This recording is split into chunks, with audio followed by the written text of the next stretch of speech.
Magandang umaga po at welcome po sa ating programa, My Morning Manna with Pastor OG. Buksan po natin ang ating mga Biblia sa aklat po ng Proverbs, chapter 1, verse 10.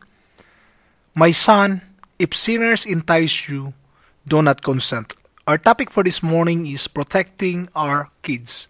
We need to protect our children by teaching them God's Word and training them to avoid evil influences. If we are protecting our kids from any hazardous things, mga kapatid, kung pinoprotektahan natin sila against sa mga gawa ng dito sa mundong ito, no, ayaw natin silang mapahamak, how much more with regards to the tactics of the devil, no? Kailangan protektahan natin ang ating mga anak. How? By teaching them the Word of God daily, regularly. Busy streets are hazardous for our children, but the enticement of taking an evil path is more dangerous.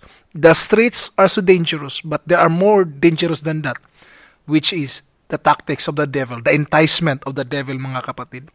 Remember this, if we cannot shape our children today, who will shape them in the future? At mahihirapan tayong i-shape na sila o ayusin sila pagdating sa bukas. Bakit? They were old enough, no? Hindi na sila makikinig sa atin. Ngayon, habang bata pa sila, atin silang tuturuan.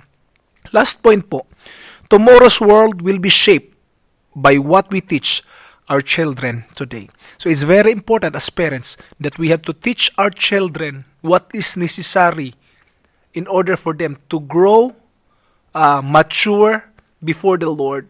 At kung sila may lalago, sila may masishape dun sa gusto natin, we know that we have a better future ahead for our children. God bless po at magandang umaga.